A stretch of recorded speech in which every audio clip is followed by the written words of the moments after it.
हरे कृष्णा माता जी, आपका बहुत बहुत धन्यवाद। आपका प्रश्न है कि आसक्ति क्या है। आध्यात्मिक जीवन में आसक्ति अच्छी है या फिर बुरी है। आसक्ति का मतलब कि किसी वस्तु, व्यक्ति, स्थान से ज़्यादा लगाव या झुकाव या जुड़ाव आसक्ति कहलाती है। आसक्ति दो प्रकार की है, एक भौतिक आसक्ति और एक आध्यात्मिक आसक्ति। भौतिक आसक्ति का मतलब नश्वर, जो नष्ट होने वाला हो। अब जब कोई व्यक्ति ऐसी चीज़ों से आसक्ति रखेगा जिसका वो जो टेम्परेरी हो, तो उसकी आसक्ति भी टेम्परेरी ही होगी, वो फंसने का कारण होगा। जैसे जब व्यक्ति का इस भौतिक संसार से आसक्ति होती है, घर से, परिवार से, समाज से, स्थान से आसक्ति होती है, तो व्यक्ति फिर यहीं आकर फंसता है भौतिक जगत में। जिसका घर से आसक्ति है, कर्म अच्छा नहीं किया है, तो क्या करेगा, घर में ही आकर चूहे बिल्ली बनेगा। इसके कईयों एग्जाम्पल हैं, ये आपको पता होगा। और आध्यात्मिक आसक्ति, निश्चित रूप से आध्यात्मिक आसक्ति सबसे अच्छा है। आध्यात्मिक आसक्ति का मतलब व्यक्ति का भगवान से, भगवान के नाम से, उनके धाम से, उनकी सेवा से,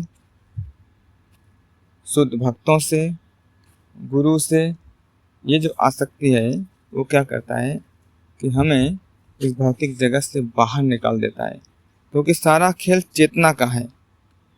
भगवान भगवद गीता में बताते हैं, आवृतम ज्ञानम मेतेन ज्ञानिनो नित्य वैरिणा काम रूपेण कौन्तेय दुष्पूरेण लेन च। ये जो भौतिक आसक्ति है वो व्यक्ति के बुद्धि को ढक देती है, जो कि कभी संतुष्ट नहीं होने वाली है। मतलब भौतिक आसक्ति का मतलब काम रूपी जो आसक्ति है, जीवात्मा के बुद्धि को ऐसा कवर करती है कि उसको पता ही नहीं होने देती, और ये कभी संतुष्ट भी नहीं होती है। अग्नि की समान ये काम अग्नि भौतिक आसक्ति जलती रहती है। तो भौतिक आसक्ति जो है हमारे बंधन का कारण है। लेकिन ये जो आध्यात्मिक आसक्ति है, आध्यात्मिक आसक्ति में व्यक्ति संतुष्ट हो सकता है और वह इस गंदगी से, भौतिक संसार रूपी माया से बाहर निकल सकता है। कई सारे एग्जाम्पल, जैसे मीराबाई, चैतन्य महाप्रभु जो भक्त के रूप में आए, इस सब ने, प्रहलाद महाराज, ध्रुव महाराज, इन सब का आसक्ति कहाँ पे था, भगवान पे था। भगवान के पे आसक्ति होने के कारण वो भगवान को प्राप्त हुए। लेकिन भौतिक आसक्ति अगर हमारी रहेगी तो हम इस संसार में घूमते रहेंगे। भगवान के शुद्ध भक्तों से आसक्ति, भक्त तो बहुत सारे होंगे, 16 माला करने, हम सोच सकते हैं 16 माला करने वाले भक्त हैं, हम उनसे आसक्ति लगा बैठे। तो ऐसा नहीं, वो फिर हमारा भौतिक आसक्ति हो जाएगा।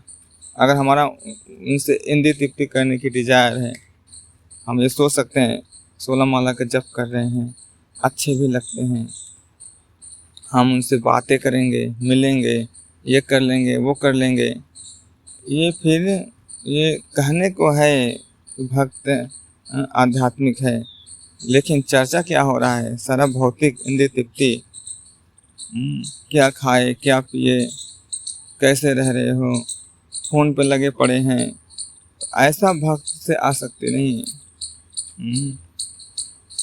शुद्ध भक्तों से, गुरु से, जहाँ पर केवल और केवल चर्चा आध्यात्मिक हो, ये नहीं कि हम चर्चा भी कर रहे हैं और चिंतन भी कर रहे हैं फालतू की चीज़ों का।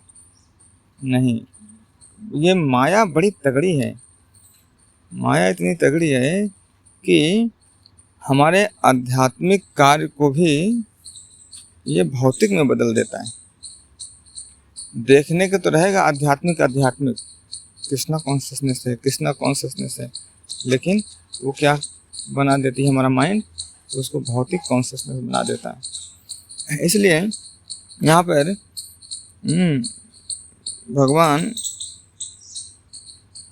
अध्याय भगवद गीता के अध्याय 7 के पहले श्लोक में कहते हैं, मया आसक्त मना पार्थ योगम युंजन मद आश्रयः असंशयम समग्रम माम यथा ज्ञानासि त्वचिरु।